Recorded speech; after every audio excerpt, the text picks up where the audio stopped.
Well, it is 11, and we'll get started. Let's start with a moment of quiet as we kind of center ourselves and kind of transition from whatever busyness we were in to whatever we're doing now.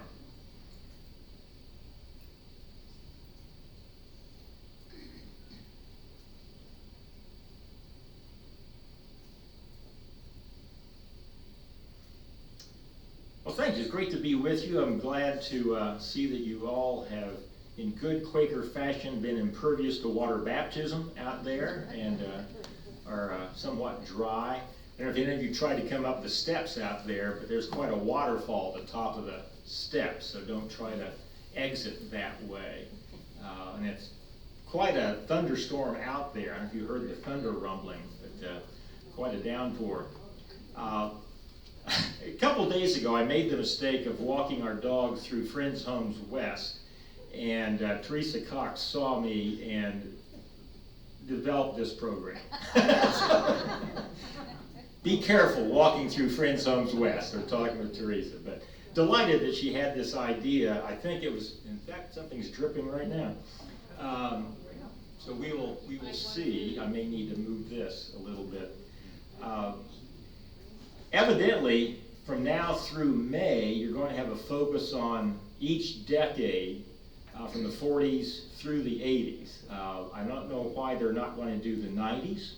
That is, in fact, dripping. So let me come back here, lest I become a Baptist. We won't let that.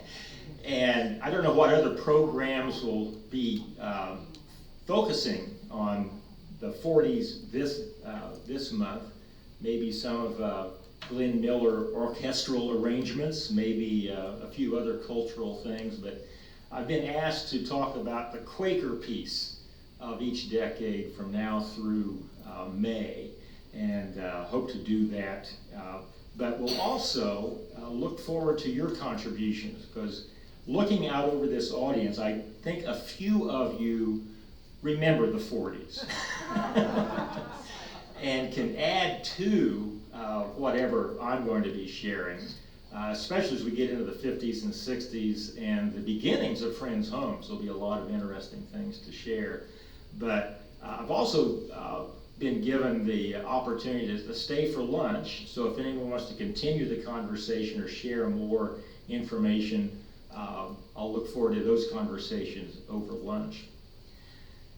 So if any of you watch CNN or Access TV, or had your TVs fixed by Charlie Ruth here, so you can't actually watch TV, you may know that they have, usually on for CNN on Sundays, a special program looking at the 70s, looking at the 80s, looking at the 90s, and feature what was on TV, what was in the movies, the music.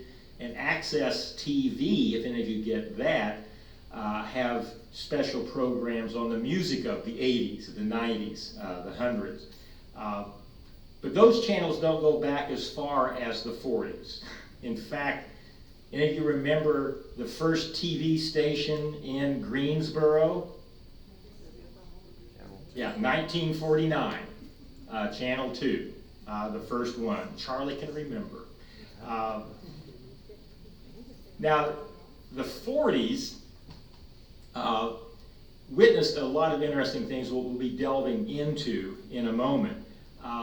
But that early part of the 1900s was beginning to experience what Seth Henshaw, in his book, The Carolina Quaker Experience, describes as, in the 1900s, among Quakers, there were some pressing on the accelerator, some applying the brakes, and others wrestling for control of the steering wheel.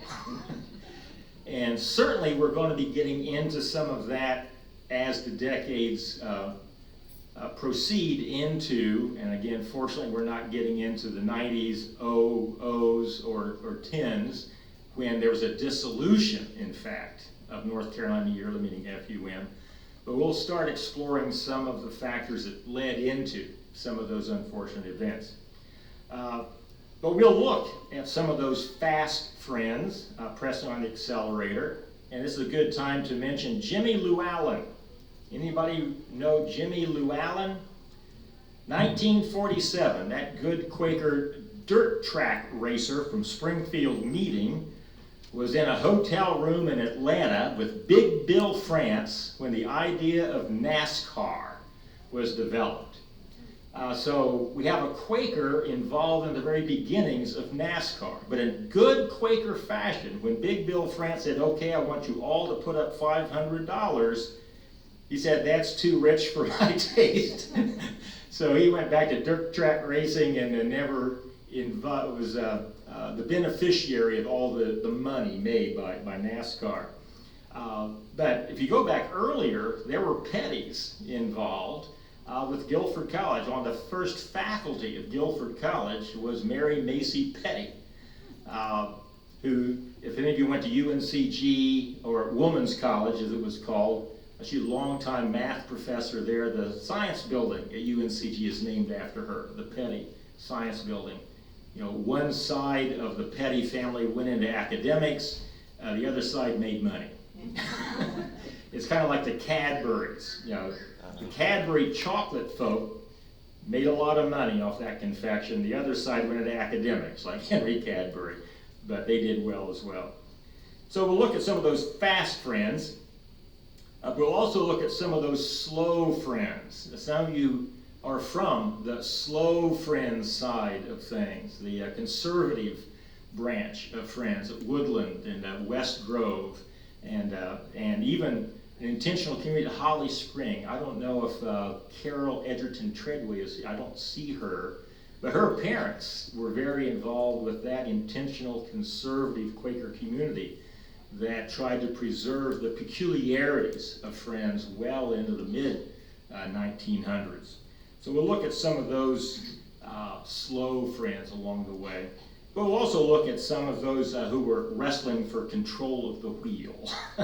And if you look at the landscape of Quakers in North Carolina, you'll see the result of that in the different branches of Friends. And the FGC meetings, the FUM meetings, independent meetings, evangelical meetings, and up until recently, there's even a central yearly meeting. And right here in Greensboro, you see the results of that. Two of my students at Guilford back in 2005 put together a video about, well, it's titled, Can We All Be Friends? And it focuses on 4 meetings within a buggy ride of where we are right now, representing the 4 major branches of Friends, FUM, FGC, conservative, and evangelical. So we'll have a chance to look at some of those as well. But we'll organize this series once a month in through May by looking in each decade at, first, what was happening with Friends' homes, since we're here. Secondly, what was happening among local friends? What was the local Quaker community concerned with or involved with? Thirdly, what was happening in the wider world that impacted Friends or was interesting to Quakers? And then finally, what was occurring of interest in the wider Quaker world beyond the confines here of North Carolina? So we'll start off with Friends' homes. That's a short presentation for the decade of the 40s. It wasn't even a gleam in Seth Henshaw's eye. Next month, we'll take a look at the origins of Friends' homes. In good Quaker fashion, the idea for Friends' homes was first articulated by Seth Henshaw at yearly meeting sessions in 1954. When was the first building occupied of Friends' homes? 1968. So again, good Quaker fashion, but it took that long to raise money and to figure out, what it would look like. But that was fast in comparison to how long it took Quakers to figure out slavery. That took a century. And there are other issues we could talk about that took Quakers much longer. Guilford College, for example, was first thought of as a boarding school in 1831, and it took them 6 years to raise the $4,500 to start that that school. Now, what is now the Guilford campus, where we are now, of course, was the Walter and Anna Coble Dairy Farm. I think it was about a 50-acre dairy farm. And next month we'll talk about their involvement in the beginnings of Friends Homes after their dairy barn burned down in the 1950s, necessitating their getting out of the dairy business. But Arcadia, which is now the administration building, used to be the home of the director, was, well, some of you remember when it was fronted New Garden Road, and that fun exercise in moving it. The axle broke, I think, on the old equipment. They tried to move it. It sat there in the mud for about 8 months, and now occupies where it is. And if you read in the history how much it cost in materials to build that in 1910, when it was the home of Lewis Linden and Mary Mendenhall Hobbs, materials cost $500 for that building. Well, that was Walter and Anna Coble's home on the farm. And for many years, perhaps many decades, some of you may know that history, it also housed a summer camp before there was Quaker Lake.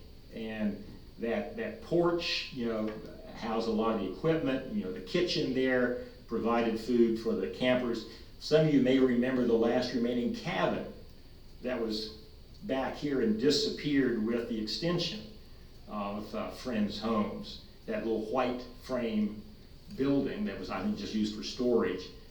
As Quaker Lake got developed, that idea in 1949, when a farm in Climax was bought, that Cobles donated 2 of their summer cabins to Quaker Lake. The lakeside property, if you've ever seen the new development of Coble Farms along Gretchen, that's advertised as lakefront property, lakefront homes. Well, of course, that was an old farm pond, for the cattle of the Coble Dairy Farm. And I remember Sam Coble telling me that when he was a young boy, he was counseled not to go back there to that old farm pond because, as with the New Garden Graveyard, Guilford students enjoyed going back there for off-the-record mingling with the opposite sex. So it had other purposes than watering the cattle, evidently, back then. The West Campus, of course, was another dairy farm, Bill and Ruth Coble's dairy farm. And up until, 2 years ago, you remember that last remaining building, the old dairy barn, and remember the history of that. It used to stand across the road off Lindley Road, and it was dismantled during World War II by German POWs who would be trucked over from the barracks in East Greensboro, where soldiers preparing to go overseas and prisoners of war were kept here. And Bill and Ruth would hire a truck full of POWs at 80 cents a day, that was required by the Geneva Convention, to dismantle that barn and rebuild it on new terracotta foundations. And that housed 40 dairy cows until the mid-1960s. We'll talk about that when we get 2 decades from now. Now, as I was reading a bit up for this presentation today, I was surprised to learn that the Coble Dairy that actually was the big dairy cooperative, and again, many of you probably know that history, those were distant cousins of our Cobles, non-Quakers, had a huge dairy co-op headquartered in Lexington, North Carolina, down in Davidson County. They had 10,000 dairy farmers in this co-op, one of the largest dairy companies in America, and certainly the largest in the Southeast. And their home farm there in Lexington, those barns were much larger than Bill and Ruth Coble's, were also built by German POWs. And if you Google the Coble Dairy, Lexington, North Carolina, you'll see some wonderful history and pictures of those now gone dairy barns. They had a herd of 250 Guernseys there, which does not please this old Holstein dairy farmer much, but much richer milk, so they probably made their ice cream out of that. When I was growing up in Indiana on a dairy farm, we had Holsteins. And if you know anything about the different breeds, Holsteins give blue milk. I mean, it is so thin that they say if you drop a quarter in the bottom of a milk pail and milk the cow out and it overflows the pail, you can still see the quarter. My uncle, who was a brown and white dairy cow man, kept a Jersey, also rich like buttermilk like the Guernseys in his herd, but he also kept a Holstein in his herd, he said, as a fire extinguisher. But, anyway, the Cobles evidently had very rich milk, and most of the farms here, and there were a lot of dairy farms around here. Jack Kirk, if any of you have talked with Jack Kirk about his experience as pastor at New Garden Meeting, said that when he was pastor there from, I think, 68 to 72 or thereabouts, there were still 27 dairy farms between Greensboro and High Point. Wow. And of course, there's not a one now, and only 5 remaining in the entire county. But as we'll say in a moment, this was country. And I remember coming in 1990 to teach at Guilford and still seeing silos out there by the airport from the old Cummings dairy. The Cummings, the Knights, the Motzingers, the Hodgins. I mean, this was all dairy land. But that's what the West Campus was. It was a dairy farm.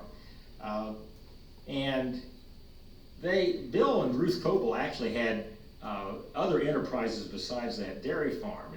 They had a broom factory just to the east of the farm, I think there near the apartment complex. He was also the postmaster for the town of Guilford College, which this was until it was annexed into Greensboro, and a real estate developer.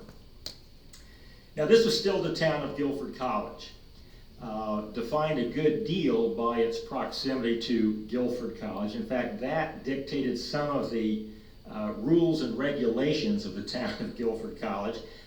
Those of you who are Guilford College graduates, you don't have to admit, if you don't want to the importance of the little cement block curb market up Muir's Chapel, just beyond a mile from the Guilford College campus, because until the 1960s, it was illegal to sell alcohol in the town of Guilford College within a mile of the Guilford College campus.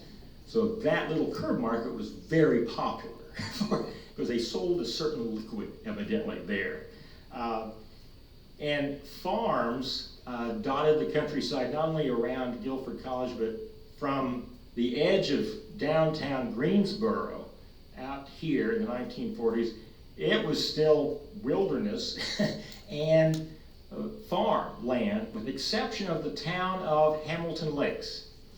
And I don't see Taylor Doggett here, but if any of you have the opportunity to chat with Taylor Doggett, he knows the entire history of Hamilton Lakes. And it's quite fascinating that A.M. Scales, real estate developer in the 1920s, purchased a large tract of land, again in that farmland out there, and began developing Hamilton Lakes with not dairy cattle ponds, but intentionally built lakes. A lot of the superstructure of those, the dams and the stonework, are still visible there. And if you do talk with Taylor, he's got a stack of histories and pictures and photographs of the development of Hamilton Lakes. Well, interestingly enough, as Hamilton Lakes was being developed, the Depression hit. We're not covering the 1930s, but there's something happened in the 1930s that had quite an impact on that program, and he went bankrupt. Now, I don't know all of the financial ins and outs, but I think the mortgage for Hamilton Lakes and the property that A.M. Scales bought was held by the Cone family of textile fame. And they, after the bankruptcy, somehow or other transferred that over to the Benjamin and Sternberger families. So Hamilton Lakes became the property of the Sternbergers and Benjamins, Jewish families. And so the Starmount Country Club at Hamilton Lakes was the one place where Jews could play golf. Again, that was about the only developed property between downtown Greensboro and the town of Guilford College. Now, according to John White, some may well remember John White, who grew up on the corner of Muir's Chapel and Friendly, and his grandparents farmed what is now Quaker Village and the land between Dolly Madison and Muir's Chapel, where Dolly Payne was born in 1768, later Dolly Madison. He says that when A.M. Scales was chatting with his grandmother in the front yard of their farmhouse along the little country road that came out of Greensboro to Guilford College, he was saying, we're about to develop this big tract of land. We haven't named the road that will be coming out here past Hamilton Lakes. And she said, well, why don't you call it Friendly? Which it is today, because she was just doing it tongue-in-cheek because it's connecting Greensboro with the Quaker community, but the name stuck. Now, Taylor Doggett says that that road goes back to colonial times in the 1700s and followed the ridge, as many of the roads around, like West Ridge, did, to avoid the swampy areas elsewhere. But the Friendly name, comes from that exchange between A.M. Scales, the developer, and John White's grandparents. Now, John White has also mentioned that when he was a little boy and riding on the tractor with his grandfathers, they're farming that area, the tractor fell into a cavity that they found out later on was probably the root cellar of the Payne family when they lived there. But anyway, according to Taylor Doggett, other than Hamilton Lakes, in the 1940s, everything north of Friendly was woods and wilderness and full of ticks and poison ivy, and may still be some poison ivy and ticks there now, but pretty well developed now. At that time, there were very few professional Quaker pastors. And this is important to understand because one of the reasons Seth Henshaw and others had the idea of Friends Homes was that there were Quaker pastors who didn't earn a lot of money during their professional life, and in the 50s and 60s were getting older and didn't have the means of retiring well. And so the idea for an old aged home was largely inspired by the plight of these now professional Quaker pastors whose meetings hadn't figured out a system of care for professional pastors. And this is something we can get into later, but remember, for most of its history, up until the 1900s, Quakers did not have paid pastoral ministers. That didn't come in until after the Civil War and the revivals that swept through and the influence of those evangelical movements. And initially, the pastors of a meeting were simply members of that congregation who were recognized, recorded as having a gift in ministry, and they would bring a prepared message. But otherwise, there was not a paid, settled pastor. Deep River got their first one, 1947? Something like that? The first professional, I guess. Yeah. Full-time. We had paid a little bit from 1907. I guess we paid Bessie Fields about $25 a year or something like that. Yeah. Yeah. Repeat that, Max, so others can hear. Yeah, the Deep River meeting, paid some of their resident members who brought messages, maybe $25 a year to cover expenses, things like that. But primarily, many of the meetings, especially the rural meetings, simply depended on members of the meeting who had a gift in vocal ministry to bring a prepared message. I know when Center had their first full-time ad. I think it was in the 1940s also. Aunt Betsy White, those of us who went on the grand tour of Eastern Quakerism back in September, heard about their resident minister for 50 years who was never paid, and in fact, yet not even for her expenses, but for 50 years brought the message and ministered to that community. And finally in 1952, they had a proper paid resident minister. So that was still the pattern among Friends in the 1940s, and the development of a pastoral system helped lead to the need for an old-aged home to take care of them. Interestingly enough, even by the 1940s, you were getting pastors. Anybody want to take a guess when Quakers finally had a seminary to train them? 1960. And we can get into the implications of that too. So many meetings had to depend on other denominations for trained pastors. Well, this brings us to then what's going on with local Friends. Now, although urban Friends were increasing in number by the 1940s, farming was still the major activity, as I mentioned. And there were still, in North Carolina, those ethnic enclaves. If you were a Winslow or a White, you knew exactly where they came from.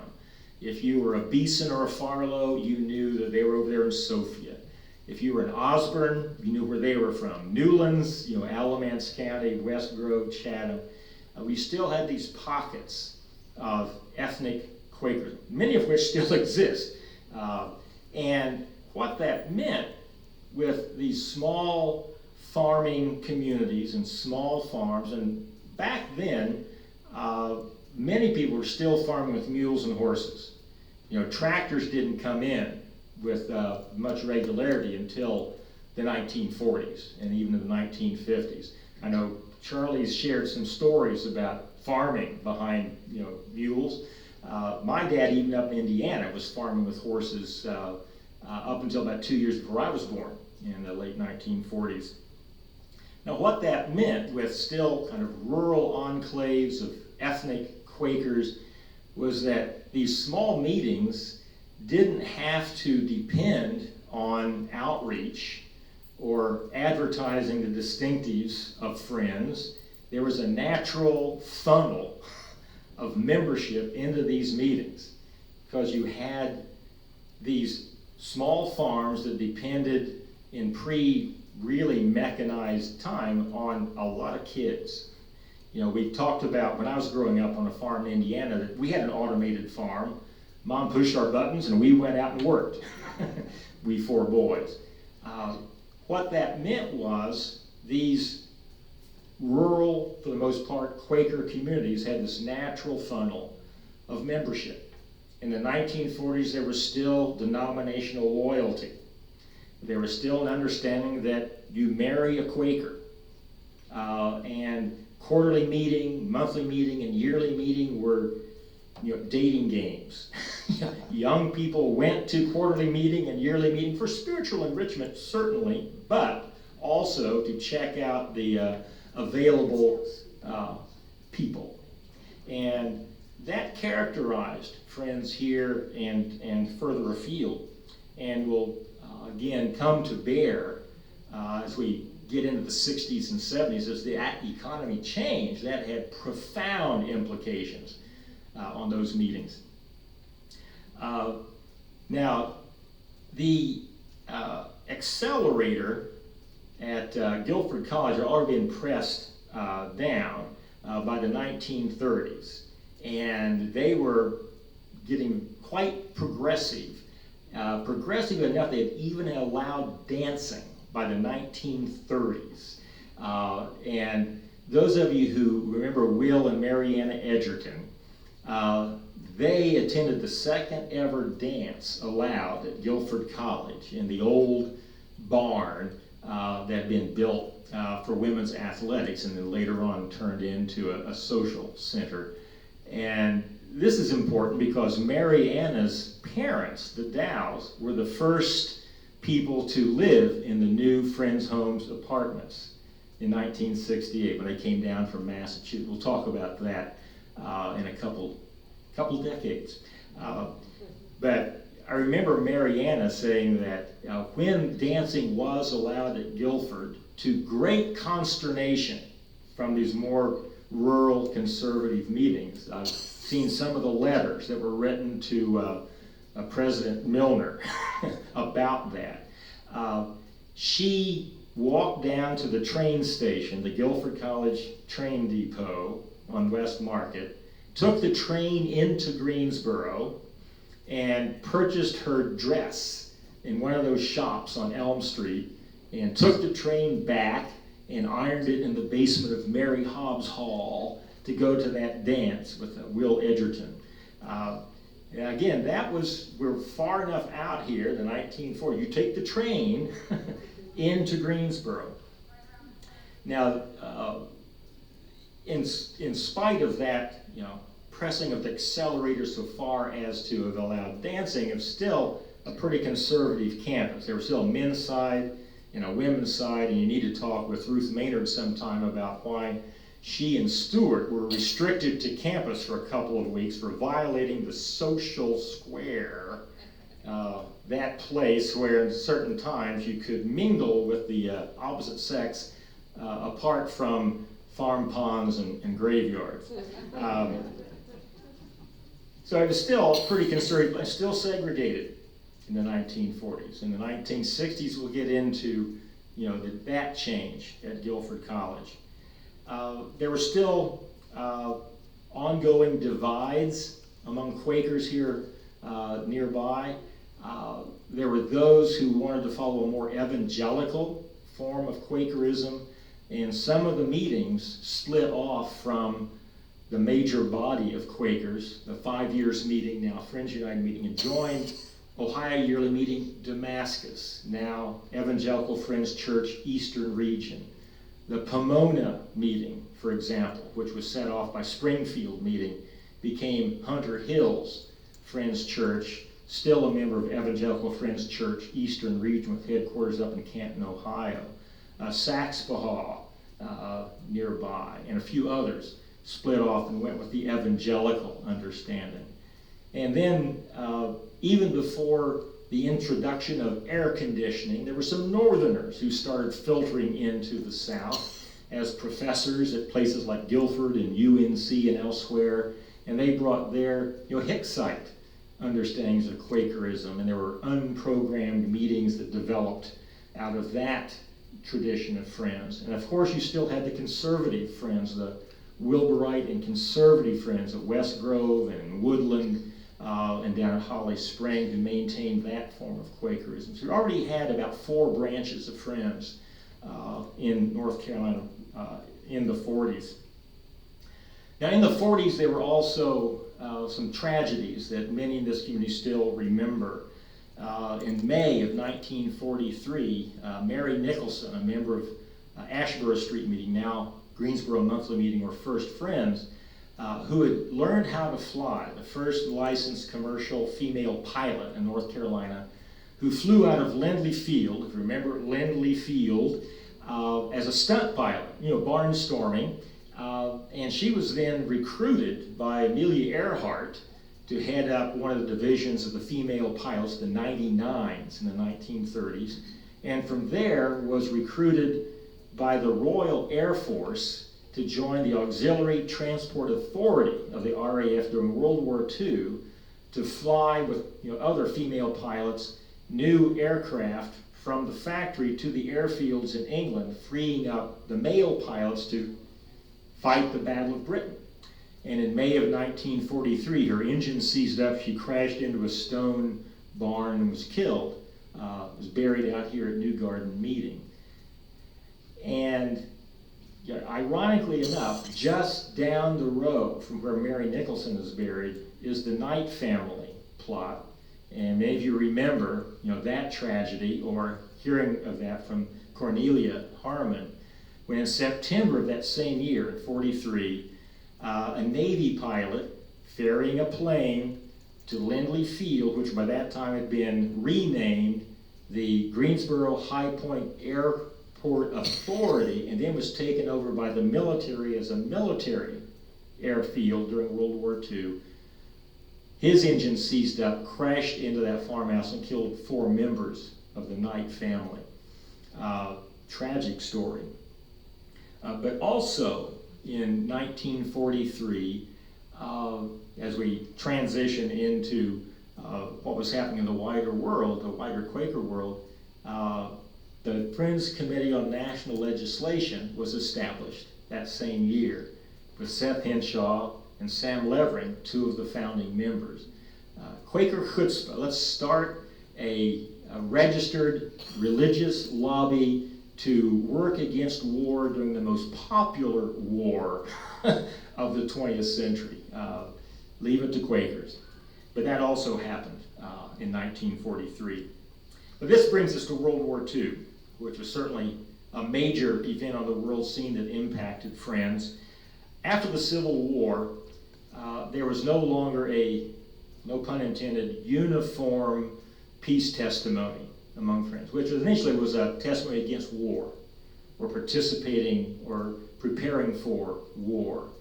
The Civil War changed all that because in some areas, especially in the North, upwards of a third of military-age young Quaker men fought for the Union.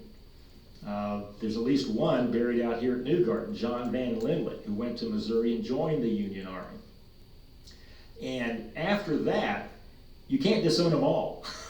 That would have decimated most of those meetings. So that was kind of the camel's nose inside the Quaker peace testimony tent flap. And then when the revivals came through, bringing in thousands of people who were not raised in Quaker culture, but were converted in these revivals and became members of Quaker meetings, they didn't have the same connection with that old distinctive of Friends. And so by World War I, there were many Quakers fighting in the war to end all wars. Even the Hicksite Quakers in Philadelphia wrote a letter to the local paper, the Philadelphia Inquirer, supporting the war. And when Henry Cadbury, who helped establish the American Friends Service Committee and went on to be a great scholar, a Luke Acts scholar, he was on the team that wrote the Revised Standard Version of the Bible. An aside, when he was working on that in the late 1940s, early 1950s, in his study, he maintained a home on the campus circle at Haverford College. A neighbor came wanting to see him and knocked on the door, and Henry Cadbury's wife answered it and said, "What do we want?" "Well, I want to speak with Henry." He said, "Well, he can't be disturbed right now. He's upstairs writing the Bible." But anyway, Henry Cadbury, this noted scholar, Quaker, co-founder of the American Friends Service Committee, was fired from his position at Haverford because he opposed World War I. So already by World War I, there were growing fissures in that peace testimony. So by World War II, when you have, again, the threat of Nazism and how awful reports were of what was happening over there, many Quakers felt compelled to join.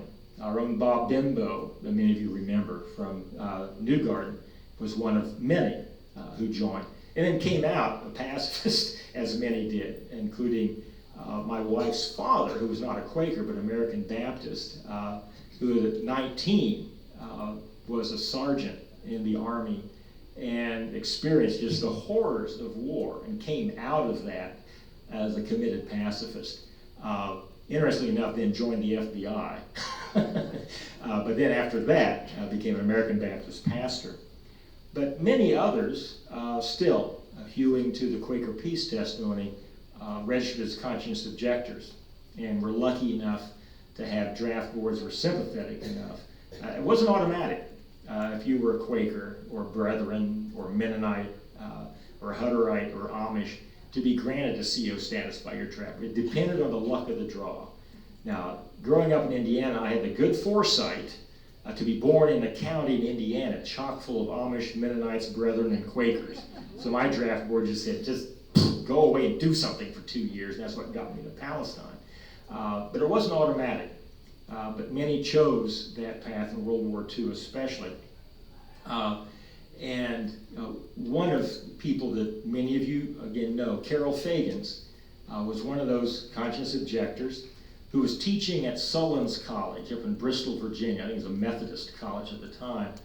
And when he was granted a CO status and went off to do 4 years of alternative service in the CPS camps in Western North Carolina, the president of Sullins said, well, Mary can continue to live in your apartment, and she'll be okay while you're away for those 4 years, and we'll save your position for you. Well, when the residents of Bristol, Virginia, heard about this, they rose up, not in physical arms, but in protest at this traitor, this conscience objector who refused to fight, was on the faculty. They arranged for him to be fired. And so Mary lost her apartment, Carol lost his position, but after 4 years in the CPS camps in Western North Carolina, went to work for the American Friends Service Committee briefly, and then wound up at Guilford College, as many of those folk did, including Ed Burroughs, who was out there until his conscience said, this is still participating in the military, so he went to prison voluntarily rather than continuing there. But many of you will recall who was directing the Buck Creek, I think it's Buck Creek, CPS camps. Raymond and Helen Binford. Raymond had retired from his presidency at Guilford College, and he and Helen directed those camps where those COs were building the Blue Ridge Parkway, building national parks, a lot of the infrastructure from what we enjoy out there now, and quietly recruiting the future faculty of Guilford College, as many of those COs wound up here at a college that would hire people who didn't have a war record but were COs. Now, during World War II, interestingly enough, through the work of the American Friends Service Committee following World War I and on through their redevelopment work in Germany in the 1930s, Quakers recognized the rise of Nazism and the danger that Jewish people and other folk were experiencing under the Nazis. And in 1938, 3 Quakers steamed off to Berlin to present a plan to the Gestapo to get 50,000 Jews out of Germany. And because many of those officers remembered how they were saved from starvation by Quakers after World War I, and the Quakerspeisung, the Quaker feeding program the AFSC established after World War I, and the Quakers had a good reputation, they accepted the plans. There's a whole story about that that's fascinating. But Quakers were given permission to start working after December of 38 and getting Jews and other Konfessionslos folk out of Germany. They got thousands out before the war stopped that in September of 40. But among those were Kurt and Gertrude Victorius. Again, Gertrude, many of you may recall, I think she died in 1995, a resident here at Friends Homes. Kurt was a major economist in the German National Banking Federation, and he became an economics professor at Guilford College. So during World War II, we had that refugee from Nazism at Guilford and 9 Japanese Americans. You recall, not necessarily because you were there, but from reading that I think it was 1943 or so, or early on in the war, FDR signed an executive order sending Japanese Americans into concentration camps out west. The American Friends Service Committee contacted many of the Quaker institutions, colleges and schools, to see, there are young Japanese Americans who want to continue their education. Would you be willing to take them in? And Earlham and Haverford, Swarthmore, Scattergood, and Guilford accepted them. And for the duration of the war, there were Japanese American students at Guilford College, well integrated into the school, but not overly welcome outside. The story is told of the football coach at the time, and Guilford still has football. Any George School graduates? George School, the Quaker boarding school in Philadelphia, has just dropped their football program after 99 years, and it has caused tremendous consternation among football-loving Quakers up there. But anyway, the football coach told the Japanese-American player on his team that when we're playing away, if anyone questions your ethnicity, just tell them you're Cherokee.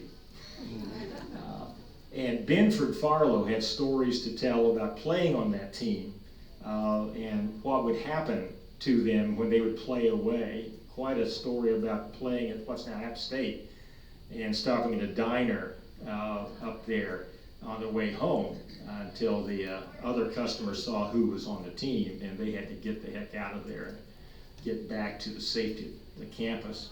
But interesting that during that time, again, there were Jewish refugees and Japanese Americans at Guilford College, but it was still segregated. The first rumblings in the 1940s of what would lead later to integration began. The first I saw record of was when Jim Maddox was recorded standing up on the floor of yearly meeting sessions, and I think it's 1948 or 1949, and saying, there's a court case that's going to be rising eventually to the Supreme Court, and it's going to require the integration of public schools. 1954 becomes Brown versus Board of Education. He says Quakers need to be on the front lines of making sure that's peaceful and well organized. And indeed, next month we'll talk about that effort and what resulted. But Jim Maddox, who's also involved very importantly in the beginnings of Friends Homes, was very much involved with that. Now in the wider Quaker world, apart from what was happening here locally, you have, as I mentioned, in 1943, the founding of the Friends Committee on National Legislation. You have a growing ecumenical movement following the World Gathering of Friends at Swarthmore College in 1937. They were building towards another one in England in 1952. And where was the third one held? Guilford College, 1967. So that ecumenical movement, trying to bring these different threads of the Quaker world together, was building. And in 1947, Quakers, all of us, were awarded the Nobel Peace Prize. It was accepted in Norway by representatives of the American Friends Service Committee and the British Friends Service Council, but it was in representing worldwide Quakers and their relief efforts after World War I, after World War II. And some of you may have seen the famous picture of Henry Cadbury, the ex-faculty member at Haverford College who wrote the Bible, who was clerk of the AFSC at the time, and he was going to be representing AFSC. Well, if you go to this ceremony, you have to be in morning coat, tux, and tails. Well, he's a Philadelphia Quaker. What's he going to do? But the Philadelphia Symphony Orchestra had just donated their tuxes to the American Friends Service Committee to distribute to orchestras in war-torn Europe. So Henry Cadbury rummages through the barrels in the basement of the Cherry Street meeting where these bundles were being sent and gets a tux, and that's when he goes to Norway.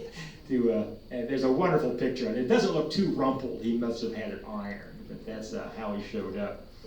Now, it's interesting. There's a connection I have with part of that. In 1994, I was leading the Guilford College Munich program. We had 23 students in Germany studying for a semester, and one of the students on our program was an education studies major, and she was taking the program because at that time Guilford required 70 hours of observation in another culture's educational classrooms, for their major. So she goes to Germany with no German language, intent on getting a place in a German classroom to fulfill that requirement. Halfway into the semester, I, as the director, cannot find a place willing to take on a college student from America with no German to be taken under the wing of the teachers. And she was getting desperate, I was getting desperate, and on the advice of some of our faculty there in Munich, he said, well, why don't you try this little school next to the university in Munich? And so, with hat in hand, I went there, got an appointment with the principal, a woman, who welcomes me into her office. And it's pretty clear that, she doesn't want this appointment. And she said, okay, well, tell me a little bit about Guilford College. And I said, well, and I tried to do this in German. It's a small Quaker college in North Carolina. And she stop right there. Let me tell you about the Quakers. I was a starving child at the end of World War II. Munich was in rubble. My family was starving. And the Quakers came and set up a soup kitchen, and we lived off that for 2 years. The student got her internship for some strange reason. But it was a tremendous honor for Friends, especially because Quaker workers were still in Germany, in Europe, wider Europe, rebuilding. And it was hard work. And if you've ever seen a video interview with Stephen Carey, a longtime Haverford College professor who was part of that effort, he said they were, by the 1947, they were very discouraged. They were working so hard, small staff. Then this news comes about the Nobel Peace Prize, and it really reinvigorated them. So we can all take, unquakerly pride in being Nobel Peace Prize winners, which means that AFSC now can nominate Nobel Peace Prize recipients, which they did for Martin Luther King Jr. back in the day, and a few others. Most of them are not awarded, but they have that opportunity. Now, again, as I mentioned earlier, membership in Society of Friends here remained high during this time because it was just a funnel on those small farms and small ethnic communities. That will change drastically in the 60s and 70s. And there was Quaker work more widely. Many Quakers in North Carolina involved in a mission established in Mexico, Ciudad Victoria, by George and Emily Levering, who have certainly North Carolina ties. That work continues among North Carolina Friends, although it's decreasing recently. There are a number of North Carolina Friends who were involved in the work in the Quaker mission in Palestine. Ruth Outland from Woodland, Laura Davis, I think it was, from Springfield Meeting, and certainly in Quaker work in Kenya. And that work also continues. And many Quakers here very active in the work of 5 Years Meeting and those regular trips of Quakers from Europe to Richmond, Indiana for that work. Which brings us to Sam Levering, one of those founders of Friends Committee on National Legislation, who was on many committees of 5 Years Meeting, now FUM, and was very active in that work and had to make frequent trips up to Richmond and with Quakers from 5 Years Meeting and their wider work. When I first met Sam, and many of you know Sam, who passed away I think in 1995, the orchardist up there north of Mount Airy. When I first met him, when I came down here, there's one question I wanted to ask. I had a childhood memory of having seen in Quaker Life, the FUM magazine, a headline, Sam Levering buys new suit. So I asked, am I remembering this correctly? I mean, that seems a little odd for a headline in a Quaker publication. He said, well, he chuckled, well, yes, it's true. In traveling with friends, they are always teasing him about his ratty suit that he wore until the bottom was shiny and it was threadbare, and even Miriam couldn't convince him to get a new suit. But one day he showed up for Quaker work, either in Richmond or in one of these outings, in a brand new suit. And it made headlines in Quaker Life. And I asked him, is that true? He said, yes, but what I didn't tell him was I got it at a thrift store for $1. So anyway, with that, we'll bring it to an end our little foray through the 40s. And at the end of the 40s, friends here and more widely in the world had no clue about the enormous changes about to happen. And we'll get into that in succeeding decades. But we have a little bit of time before the lunch bell. Any of your recollections, memories, questions, corrections, additions? So the fact that they bought Quaker Lake during the 40s was important. Yeah, I think it's 1949. I think there was some friend from down in that area who told the yearly meeting, I think Seth Henshaw, there's this farm for sale. We better nab it.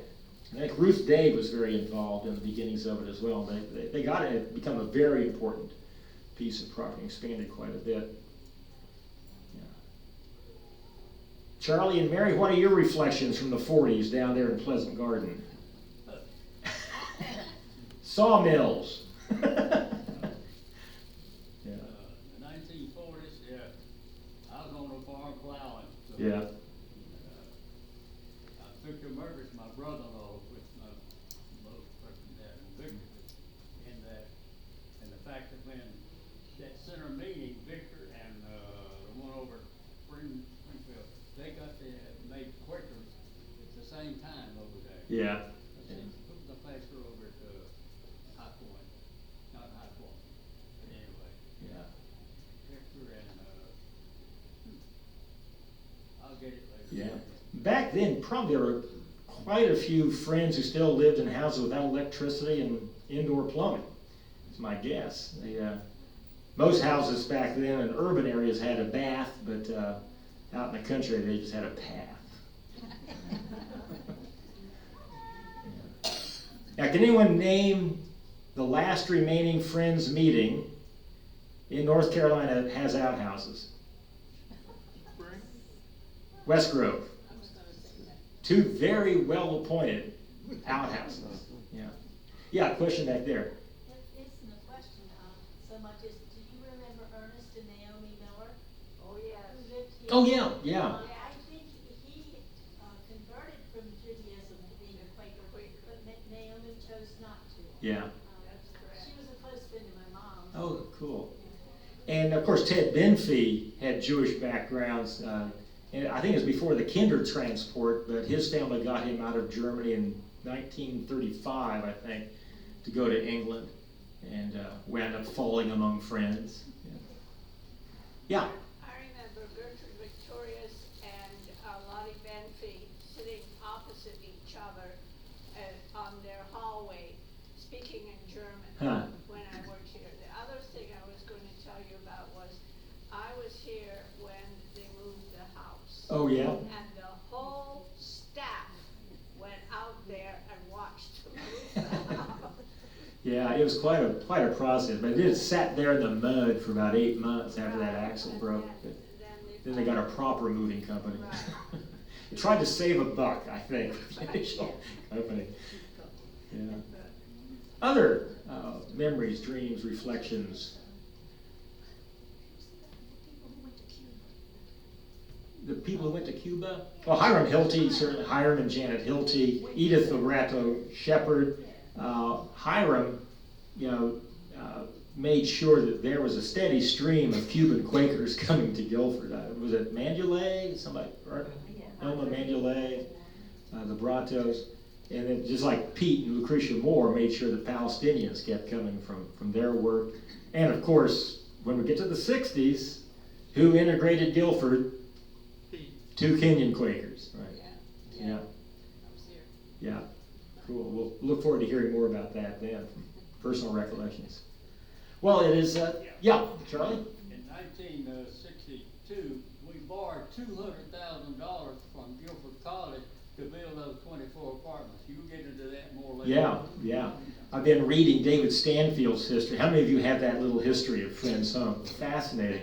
And I was reading yesterday about that arrangement, as well as the arrangement to have Guilford students living in the first apartments for the Dallas game. Yeah. And when it gets to the 60s, we're going to hear from Charlie White about being a CO on campus during the Vietnam War. Tom Brown, I think, was another. Good. Well, it is noon. One of the few things I've learned in my life is never stand between Quakers and a meal. But thank you so much. I'll look forward to next month and further information. And again, I'll be, through the generosity of Friends Homes, over at lunch if anyone wants to continue.